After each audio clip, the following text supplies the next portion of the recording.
বন্ধুরা, তো আমি আজকে আবার অন্যদিনের মতো নতুন একটা রেসিপি নিয়ে এসেছি। আজকে রেসিপি হচ্ছে একটা বিকালের নাস্তা বানাবো।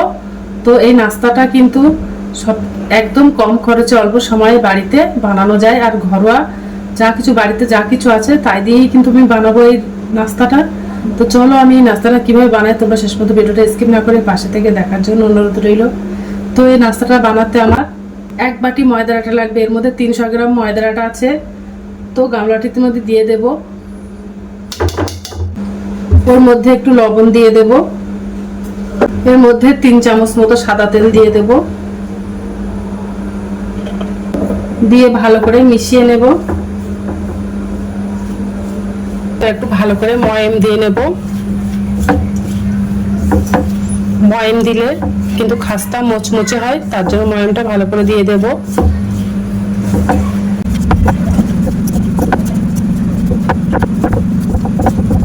মুঠোর মধ্যে নিচ্ছি, আর দেখো দলা পেকে যাচ্ছে, তার মানে আমার ময়ামটা দেওয়া হয়ে গেছে ভালোভাবে। তো এবার আমি জল দিয়ে মেখে নেব। তো জলটা আমি একেবারে দেবো না, অল্প অল্প করে দেব, তা নাহলে ডোটা নরম হয়ে যেতে পারে।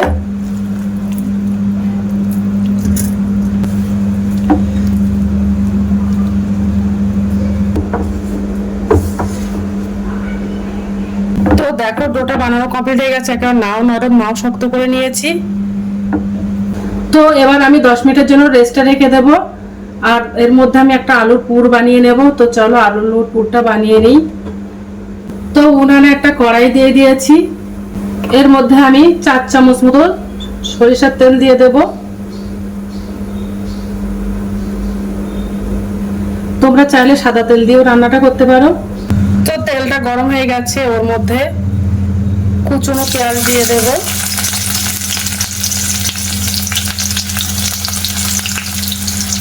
কুচনো রসুন দিয়ে দেব, দিয়ে একটু নাড়াচাড়া করে দেব।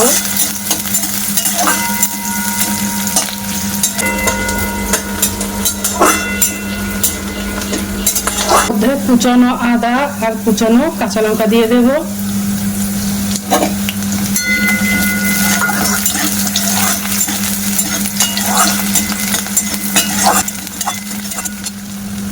পরিমাণ মতো লবণ দিয়ে দেব,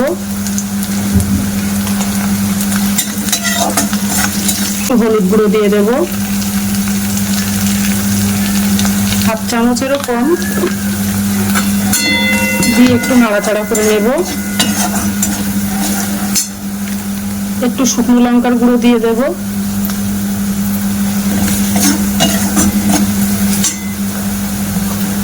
তো দেখো আমি মিডিয়াম সাইজের 2টো আলু গ্রেট করে নিয়েছিলাম, তো আলুগুলো দিয়ে দেবো ওর মধ্যে।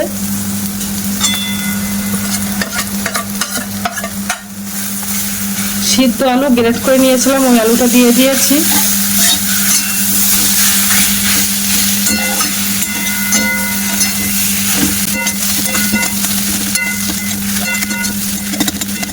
ওর মধ্যে আমি একটু মিট মশলা দিয়ে দেবো। তো আমার বাড়িতে ছিল, এটা দিয়ে দিয়েছি। তোমরা চাইলে যে কোনো মশলা দিতে পারো, গুঁড়ো মশলা।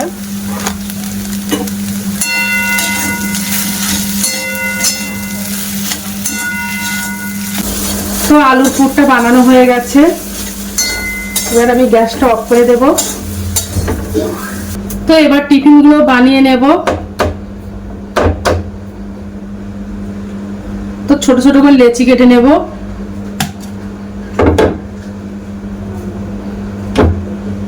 তো দেখো একটা ছোট লেচি নিয়ে নিয়েছি, এবার আমি একটা রুটি মতো বেলে নেব, একেবারে নাও পাতলা নাও পুরো করে।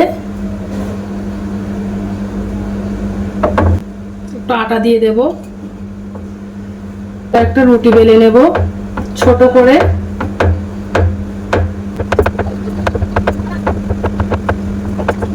দেখো একেবারে নাও পাতলা নাও পুরো করে নিয়েছি, একটা ছোট করে রুটি বেলে নিয়েছি। দেখো একটা ছেঁকনি নিয়ে নিয়েছি তারের। তো যে গোল রুটিটা বেলেছিলাম তো ওটা এর উপরে দিয়ে দেব। তো দেখো এর উপরে দিয়ে দিয়েছি, দিয়ে এবার চেপে চেপে দেব, ভালো করে হাত দিয়ে চেপে চেপে দেব।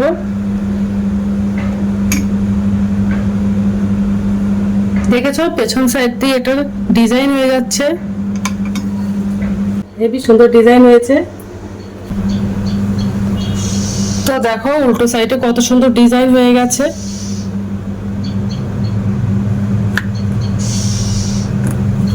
এবার একটু টমেটো সস দিয়ে দেব, দিয়ে একটু সব দিকে লাগিয়ে দেব।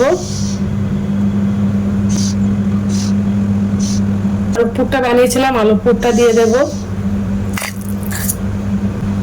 দিয়ে এবার ভাঁজ করে মুড়ে দেব।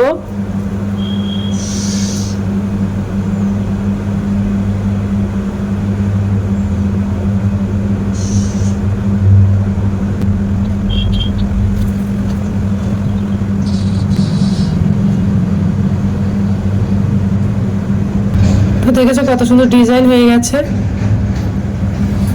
তো এইভাবে আমি বাদ বাকি পিঠাগুলো সব বানিয়ে নেব। তো দেখো বানানো কমপ্লিট হয়ে গেছে, কত সুন্দর হয়েছে দেখতে। ডিজাইনটা কিন্তু হেভি সুন্দর হয়েছে। এগুলো সব ভাজা করে নেব। তো দেখো উনানে একটা কড়াই দিয়ে দিয়েছি, তো একটা একটা করে দিয়ে দেব। ভাজাটা করে নেব, একটু হাতে সময় নিয়ে ভাজাটা করব। একটু উল্টে দেব। পিঠাগুলো সব ভাজা করা হয়ে গেছে, এবার আমি তুলে নেব।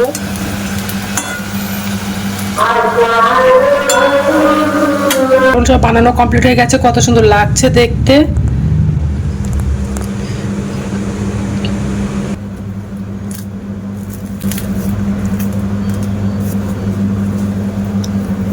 তো আজকের দিনের মতো ভিডিওটাকে শেষ করছি। তো আগামী দিন আবার একটা নতুন ভিডিও নিয়ে চলে আসবো। তো টাটা বাই বাই, সবাই ভালো থাকবে।